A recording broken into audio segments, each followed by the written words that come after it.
first thing I want to mention is the first thing I want to talk about is the sunshade tool, which is located up here. The top bar, there's a little sun symbol with a some terrain in front of it. And to do this, I'm not sure if this is necessary or not, but I always keep, with this kind of stuff, I like to click on 3D buildings down here. So I like to put on 3D buildings. And we also want to have terrain clicked on. So that's down here. So you want to click on 3D buildings and click on terrain.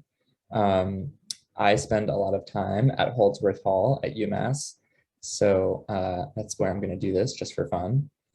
When you click the sunshade analysis tool in the top, it opens up this, this small bar here, which usually we would use, usually this tool would change the imagery date, right? So you could look at imagery from a year ago or 10 years ago or whatever. But in this case, you'll notice that as I move the slider, and I hope you're doing this too. So now we're at 4:17, 4 o'clock in the morning. And then as the sun comes up, you see that the east and kind of southern side of the building start to become lit. And as you move it further, and if we zoom in, you can actually see that this part of the slope right here is darker. And as you move through the day, the light starts to move across the landscape. And you can see here at 8:30, we still have some shade down here because there's this slope here. It's higher up here than it is down here. So we're able to see the kind of progression of shade and sun throughout the day. And then as you get to about 2 o'clock, that's when the front of the building becomes shaded. I have been a landscape designer in my past and to some extent currently. And I do use this tool from time to time, and it can be quite useful. And it's, it works better in locations that have 3D rendered trees and stuff like that. Places that don't have a lot of topographical changes, there's not much to see. But in a place like this, it's actually kind of useful. So unless anybody has any questions about that, I will move on to how to download imagery, which we'll actually come back to later because it gets a little tricky when you're working with legends and stuff for imported data. But unless anybody has any questions, I'll move on. So I'm assuming everybody's familiar with the basic tools of Google Earth, just manipulating a perspective up here.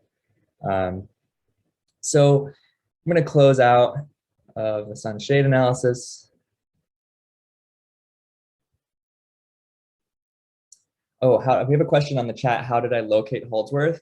I actually just zoomed in to the location because I am very familiar with this area. So I just found it. I grew up over here, so I'm pretty familiar with this zone. But if you were to go to the search bar up here and type in Holdsworth Hall, UMass Amherst, I bet it will take us right there because I think this this is geolocated.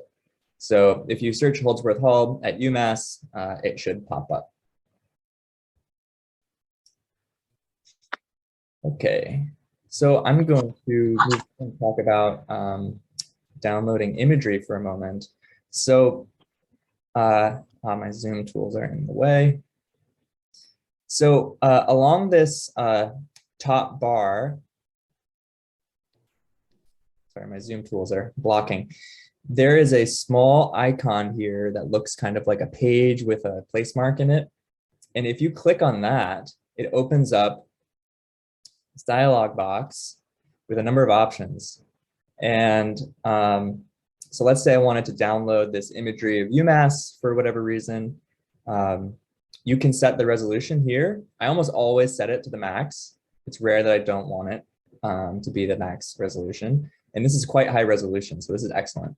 You'll notice that the legend or the title and legend box just got a lot smaller. So you can actually make them larger down here.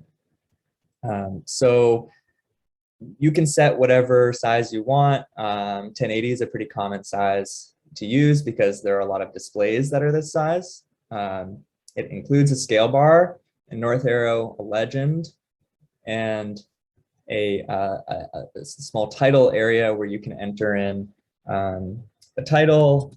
You can call it UMass Amherst, and you can write in a short description.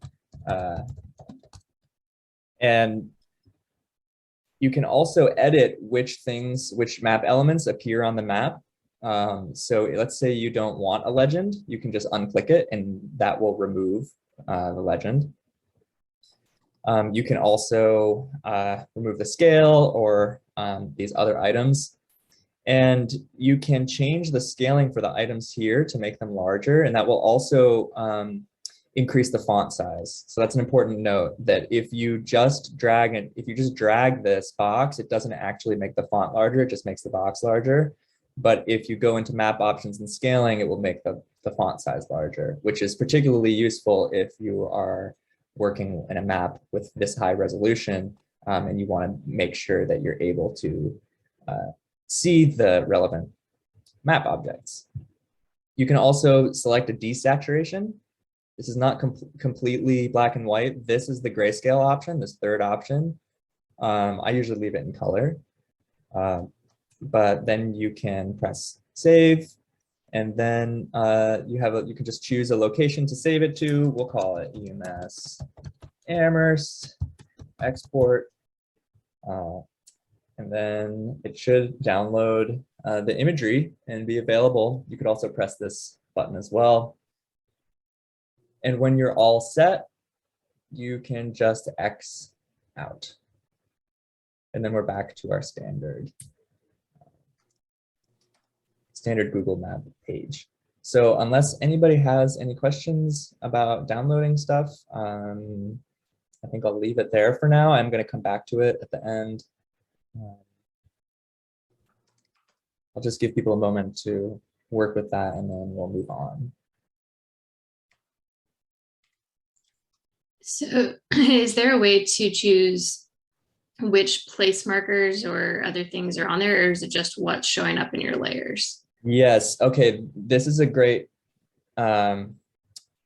question. So let's go back. Yes, the simple answer is yes. I believe it's in, I believe it will show, if you want to test this out, you can try it. I believe it will show whichever marks, like place marks, are clicked, are on, are toggled on. There is an option to refresh from view, which I'm not finding at the moment. Here we go. So if you click on Holdsworth, or if you click, sorry, on the legend, it will show you which items it's currently, revealing. And I believe, let's see if I click on a place mark. Let's just try this. I think I have one for Du Bois. Yeah. Okay. So if I hit refresh from view, I think it'll include Du Bois. Yeah. So I'm pretty sure that's how it works. That if you hit refresh from view, and it works well for these place marks and things that are like native to Google Earth. It's very difficult to create an actually useful legend when you have complicated data, like from shape files that have multiple elements and you've imported it. And I'm going to get into that a little later. But yeah, so that clicking on it and then hitting refresh from view should work. And then if you want to remove something, deselecting it will remove it from the legend.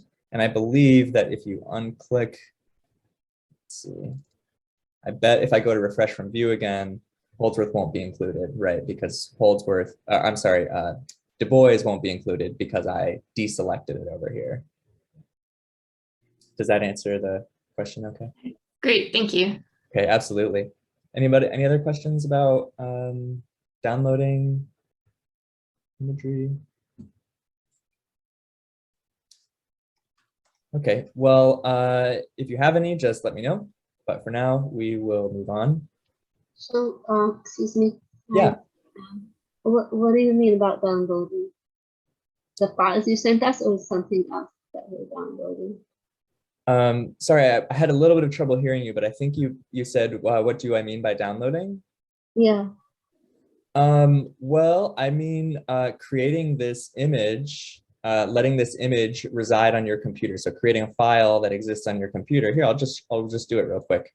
We'll download this, save image. I'm just gonna save it, UMass. I'll say open this one so that it's easy for me to find right now on my very cluttered desktop, which you're all about to see. So it has to export the image, and then we will see this. Here it is. UMass, open this one. So this is the image. This is a file, a JPEG, that we just downloaded, and I could send this to a friend or upload it to a website or manage it in my file manager. But now this file exists natively on your hard drive or wherever it is that you saved it to. So that's what I mean by downloading imagery. And if we were to X out of this, and let's say we wanted, here, we'll just do something, since I built in some extra time for this workshop. Actually, what's a good one is if we go to Shanghai, they have excellent 3D rendered. I understand it's probably going to lag a little bit over your view, but they have excellent 3D rendered buildings in Shanghai. So they kind of create fun images. I don't know why they're not popping up, but yeah, so if we go over here, we can also save, if I wanted to save for whatever reason, an image of Shanghai. I actually was there in 2012. Very much enjoyed it. So we could save this as well. Now the image is downloading.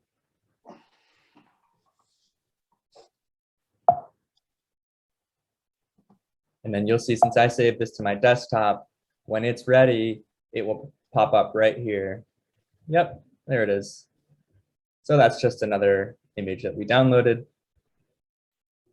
So this can be useful for a lot of different reasons, but I use it when making simple maps to show clients, instead of doing this work in GIS, in like QGIS or something like that. I find this to be easier. So I'm just going to head back over to Amherst and talk about how to do cross sections, which is something that I think is very fun and pretty useful. Quick tip for those of you who don't know, you can click the N or press the N on your keyboard and it will reorient you north. How do you call the save button? I'm sorry, how do I find Where is the save button? On my screen, it appears right here. It comes and goes. How do you call it? Oh, it's with this button right next to the print, right next to the print button, save image. Okay, thank you. Yep. I know I should really have a highlighter on my cursor. If anyone has any issues seeing it, let me know. I can kind of circle things for you. I have to keep moving this because my Zoom tools keep popping up in the way. There we go. Let's get them out of there. All right, so cross sections. So this, maybe I'll talk about measuring first real quick. So there is a tool here next to the sun, Earth, next to this little Mars or Saturn looking symbol. There's a ruler symbol. And if you click that ruler, it opens up this small dialog box and you can change the units for how you want to measure. So we'll leave it in miles for now.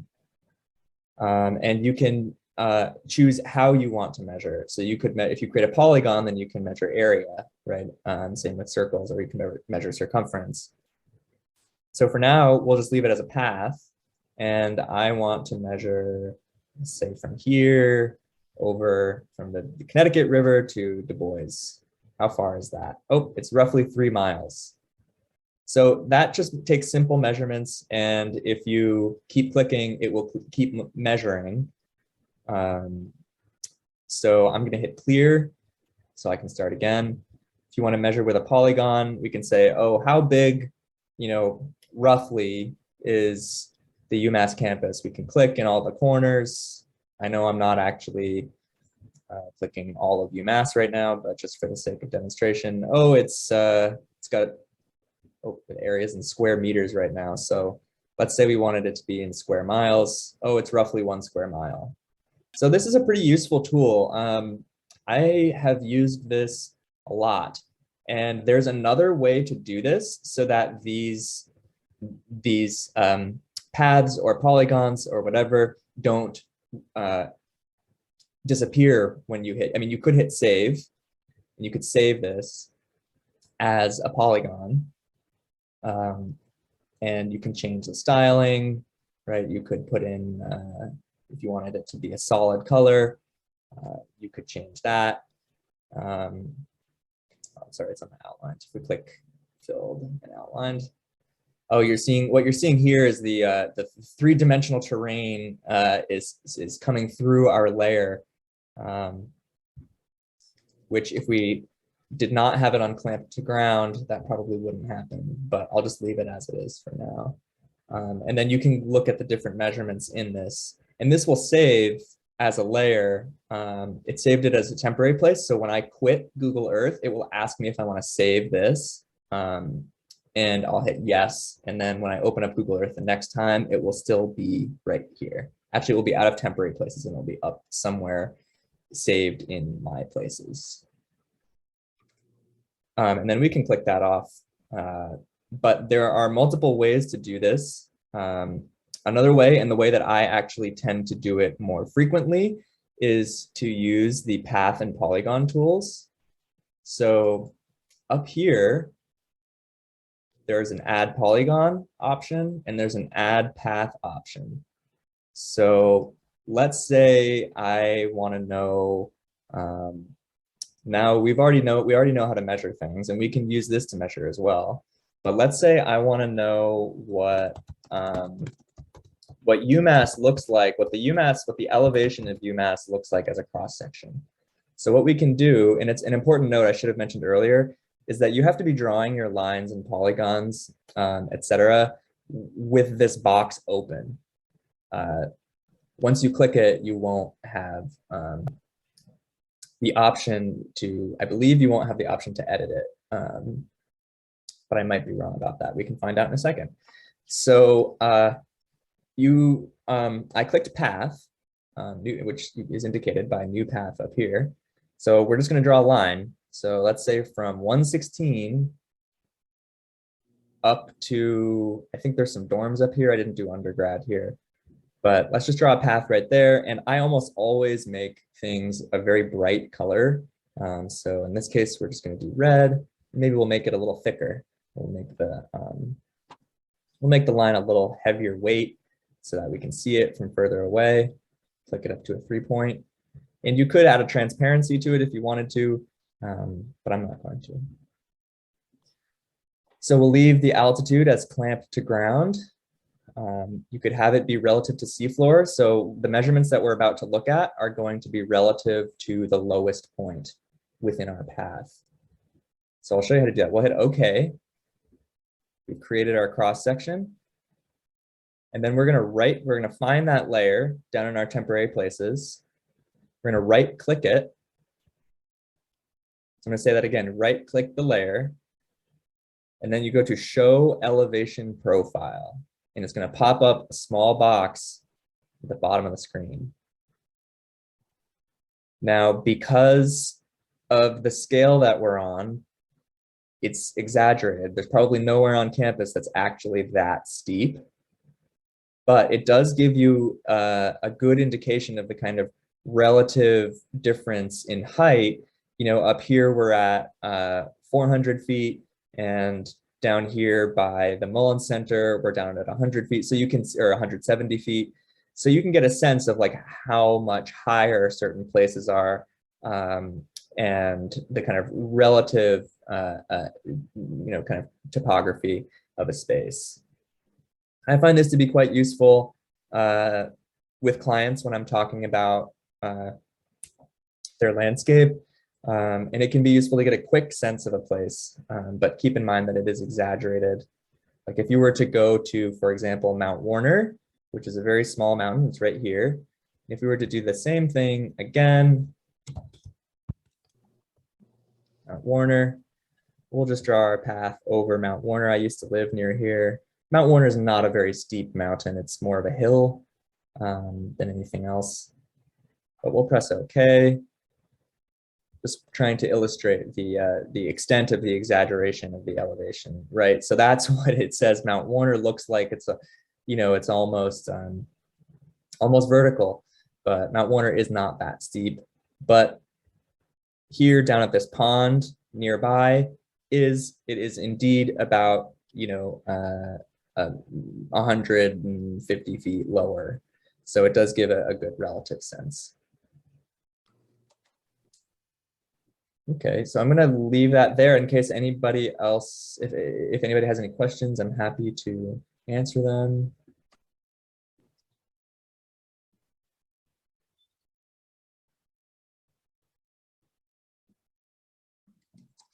Okay, well, I'll leave it there for now.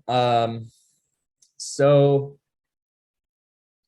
an interesting tool. Oh, and for anyone, I haven't checked if anyone's logged on recently. I'm gonna pop this link in the chat one more time. Please, if you want to download the files and unzip them in that link, and because I'm going to start using them in a moment. So we've reached the portion of the workshop where we're going to start importing data from outside sources. So if you can find your data, I'm going to bring mine over into the desktop that I'm sharing. Are you all able to see my Google Earth with my Finder, my directory folders in front of me? Yes. Yes, okay, great, thank you. I just wanted to make sure that that was possible. So there are multiple ways to import data. And before I even get into this, I should say that Google's spatial programs like Google Maps and Google Earth, they use a file type called a KML, which is Google's proprietary file type. So that's the kind of like base format for Google geospatial data. So if you're in the business of looking for data that you're going to be using in Google Earth, if there's an option to use a KML, use it. Go for that. Skip over the shape files and other types. Often this won't be the case, but do it when it's possible. The KMZ is another file type you might come across when you're working with Google Earth. KMZ is just a compressed version of a KML. But it's also, KMZs are very easy for Google to work with. So KMZs and KMLs are the two file types that I would recommend prioritizing if you're looking for data. So these files that are present here should be what is present on your computer as well. And we've got a selection of data. We have raster data and vector data. We're going to start out with some raster data. This is a hillshade, a Connecticut River hillshade that I created from a DEM in QGIS. The location is down here. I'm going to click this off. That's what it looks like. But I'm going to turn this off so that I can re-import it. So there are a number of ways to add data. You could use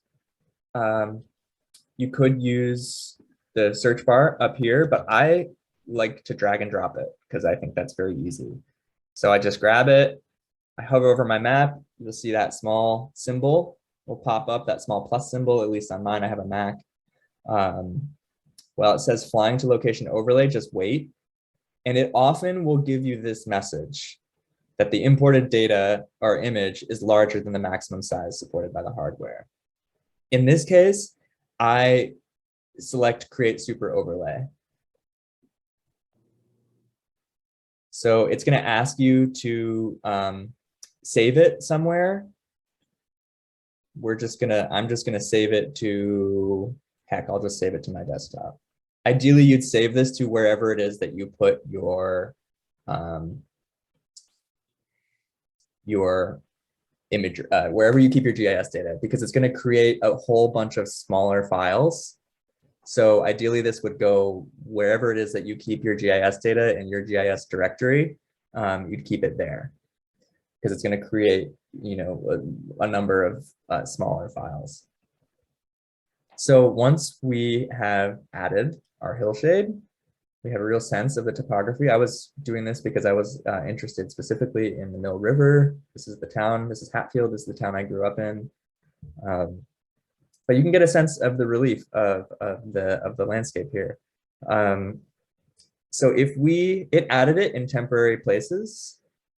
If we right click it and go to get info at the bottom, it'll bring up this small box.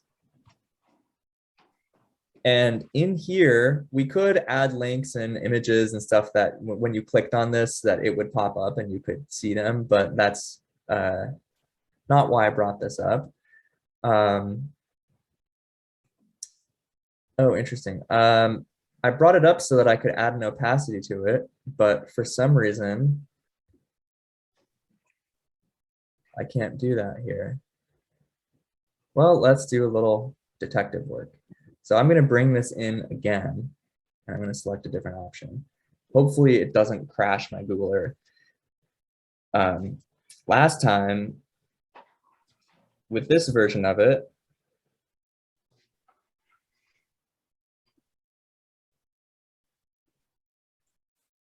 oh, here we go, transparency. So with this version, I'm able to affect the transparency. So if we want to be able to see through it slightly and see the underlying landscape, we can do that. Can somebody tell me, are you able to see that transparency when you when you right click and hit get info? Because it should be right here, and it's not here for me today, but it was yesterday and on that other layer. On PC, I don't see the get info option when I right click. Oh, you don't even have the get info option? That's not there? No, I'm not seeing that one. Wow. There's a properties option that looks similar. Oh, it might be properties. Yeah, that might be the term they use. And when you right click that, is there, let me try and bring it in again. Is there an option to affect the opacity or the transparency? Not that I'm seeing right now, but I can look around a little bit. Okay, well, no problem. I'm just going to try. It might be because of the import option that I used. So I'm just going to try to import it again.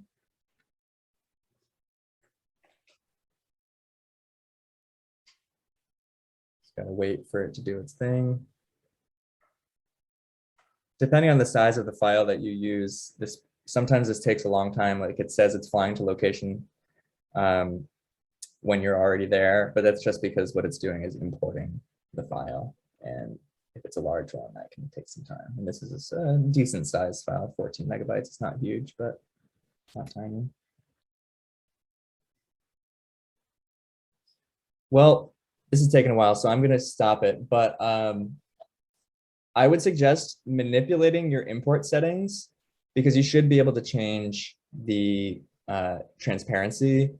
And I noticed that this little icon here does look different. Oh, here we go. We'll say scale. So this is going to bring it in at the maximum resolution that it can handle. Oh, so that might have been the issue, because now I see that my opacity option is present. So you can scale it.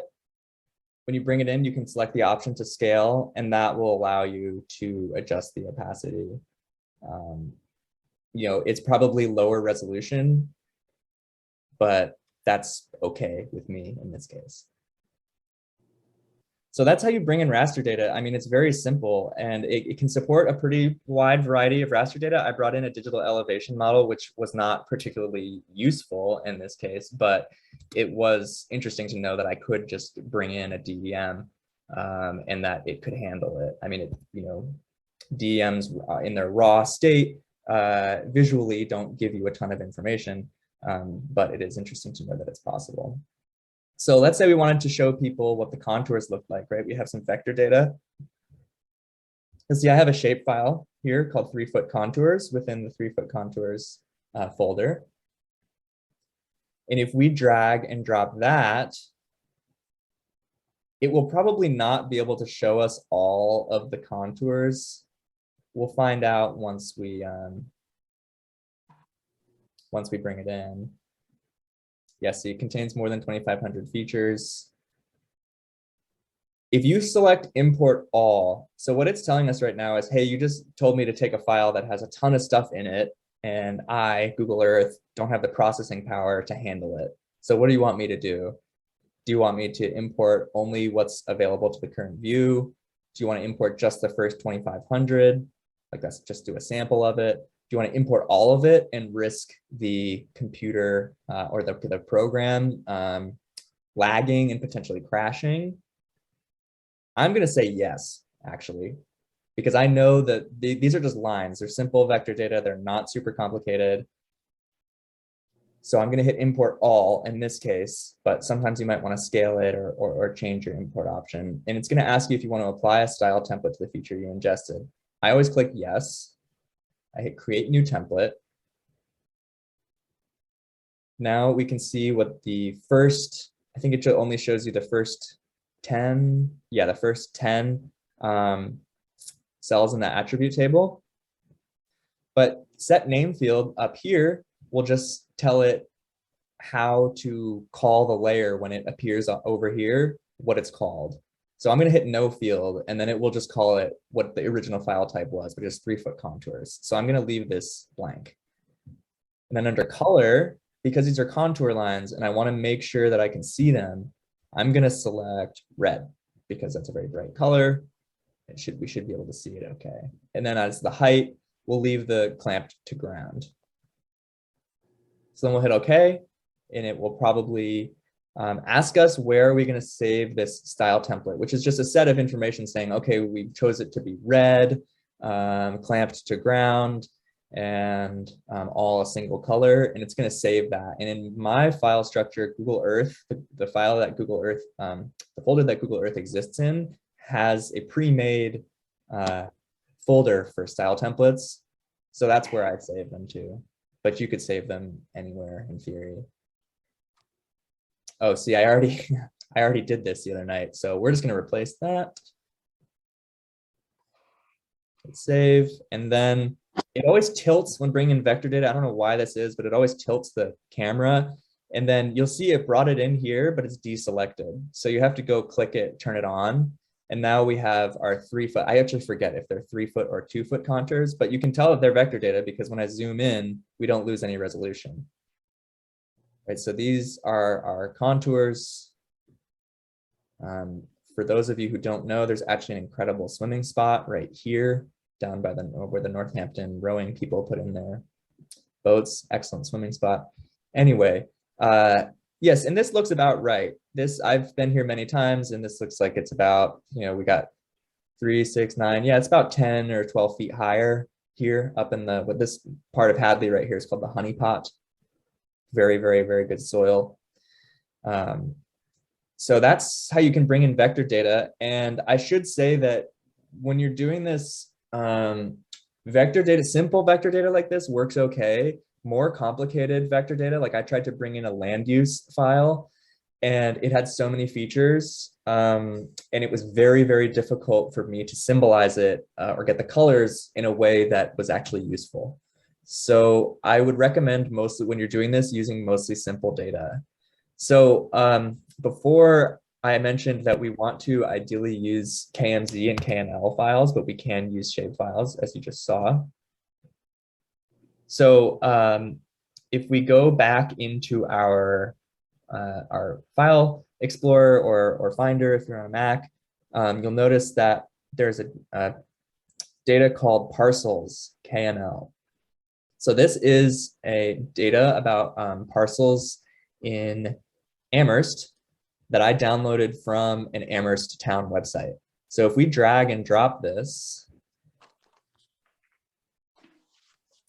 whoops, well, that didn't work. Yeah, we might have to drag it over here into our, drag it into our layers.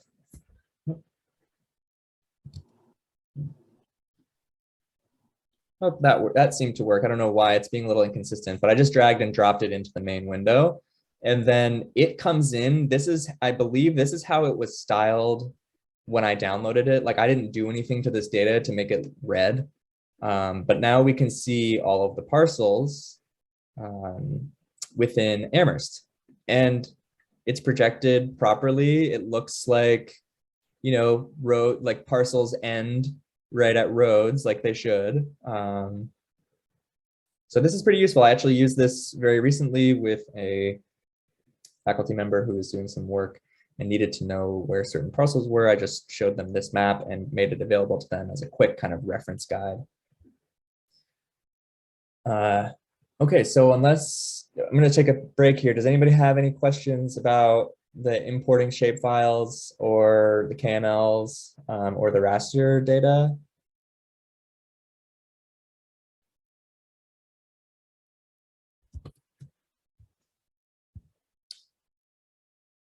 Well, feel free to jump in and ask me any questions if you do. I'm going to back out. I'll click on our border so we can see where Massachusetts is, Vermont is. I'm going to back out to all of the Northeast because this next file that we're going to import is for all of Vermont. It's just the watersheds. I forget which scale. I think they're the HU10 or HU8 hydrologic unit code, which refers to basically the scale of information. So if we go into watershed planning basins, you should find a shape file called watershed planning basins shape. So I'm just going to drag and drop that in. It's going to ask me about the style template. We'll say yes, create new template. And this is where it gets interesting because now we'll leave the name field as it is. But when we go to color, this data includes like the department that manages. I think that's what this is, or it's that the department that created the data. I'm not sure, but it has fields of information that we don't care about and that we don't want to base our symbol, our colors or what the map looks like. We don't want to base it on this. We want to base it on which watershed it is, right? So I'm going to choose set color from field. And I'm going to use object ID because object ID is unique. Or you know what? I'm sorry, I have to backtrack. We're going to use random colors and we're going to set it based on the object ID. And I would highly recommend when you're doing this kind of stuff to play around with these settings and see what you get. You know, this is not an Esri program, it's not QGIS, you can't do nearly as much with it. But we've just imported it. We selected use random colors, and when we turn it on, we can see that all our watersheds are symbolized in different colors. So we can differentiate which are which. Now I'm noticing that there's no outline on them. So I'm gonna right click and hit get info. You'll notice we can't change whether or not there's an outline on there, right? So if we want to be able to change this, we have to force all descendants to share the same style, which we might not want to do depending on what we're using this information for. But in this case, I'm going to click that, and it just allowed me, it gives me the option to change the outline color, right? So for me, I almost always outline things in black, depending on what I'm doing. And let's say we want it to be not quite as thick. So we go down to 0.5, a nice thin line. And let's say we don't want, for whatever reason, we don't want it to be completely opaque. We want to be able to see through it so that we can see what's going on underneath, but we still want color on there so we have an idea when we're in a different watershed. So we'll maybe lower this down to 40%. And then when we zoom in, we can still see through and say, oh, okay, here's Rutland or Killington or whatever, and we get a sense of where the different, which watersheds are which. You'll notice, of course, they go along ridges. But we can adjust some settings within this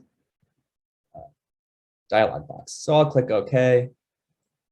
And then when I go to quit, notice it's still in the folder temporary places. So when I go to quit Google Earth, it will ask me if I want to save this.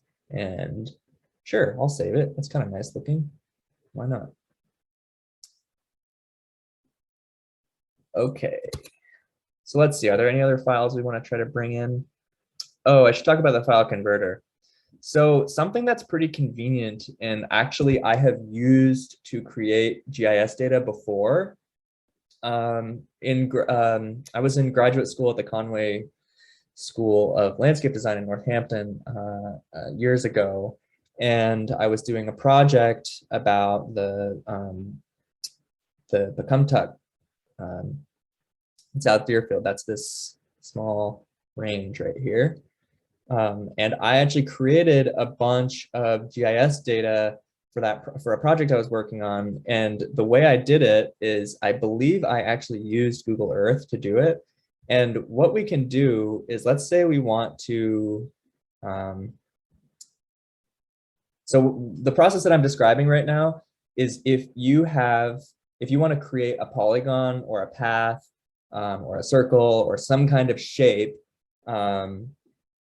and add it, if you want to be able to take it from here, take a shape from here and put it into like a QGIS or ArcMap or something like that. So what we do is draw a simple, we'll just draw a very simple polygon. Let's say I wanted to have this athletic field as its own shapefile for some reason. So I'll click here. Oh, and when making polygons, let's say I wanted to kind of emulate this curve. You can actually draw by if you just hold the clicker down, it'll draw a bunch of points, and you can kind of, use it as like a pen tool. But anyway, so let's say, here we go. We have our polygon. We'll call it athletic fields at UMass. The style or color, it doesn't really matter for this, for our purposes. But we'll hit OK. So now we have our little polygon here.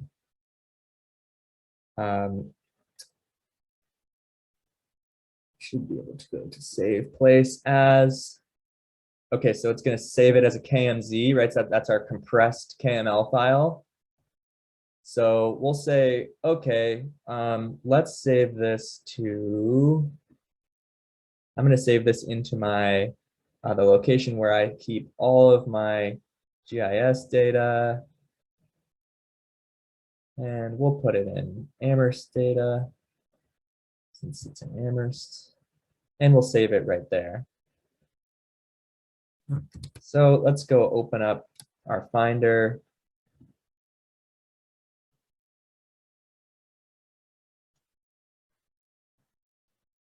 And what do you know? Athletic field, UMass, KMZ, it's right there. So it just exported this file, this shape, including its location in space, which is the really cool part. And then we can go, and I dropped this link in the Google Earth folder that I sent everyone. There's a file in there, a document that only has one thing in it. And it's a link to this page right here. So you can find that easily. And I find it by just searching. I just go online and I search online converter, can't type, online converter KMZ to shape file free. And this is usually this page. Let's see. Usually that's the first thing that comes up. Yep, mygeodata.cloud. It's the first thing that comes up. So if you search, just exactly what it is, it usually comes up. But that link is there in case you need it. So we can just drag and drop our KMZ. Oops, sorry, we gotta click this first. Oh, we can. We can just drag and drop our KMZ. I don't know why it's not letting me do that. It even says drag and drop files here. Come on. So, there we go. So I've dragged and dropped it in there. And then, so it knows what we're looking for, the athletic fields. It'll tell us what coordinate system it's in, the encoding, and we can output in any number of file formats. So you could do this the other direction. You could convert a shapefile to a KMZ as well.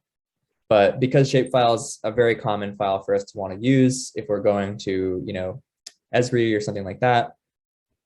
Oh yeah, it'll also show you where it thinks it is on the map, which is very useful to make sure that it's located in the proper place. And it is. This is 116 here. This is Mass Ave. So we know that this is our athletic field. So I'll just click convert now. And then it's created a conversion for us. So we can download that. It asked me if I wanted to download it. Yes. And now it should be present. Yep, right in my downloads folder. We can unzip it. And I don't know if you're still able to see my screen. Yep. So you'll see in my downloads folder, my geodata1 is how it saved it, but then the actual name is the shapefile. So we have our shapefile and we have all of the associated helper files like the project file and the database file. So then you could access this through your GIS software, QGIS or whatever, ArcMap or ArcGIS Pro, and you could bring this file in. And it should, if you're in the proper projection in your mapping software, it should bring it in right here. So it's a very easy and very quick way to create GIS data. Yeah, that I have used in the past and will probably continue to use in the future.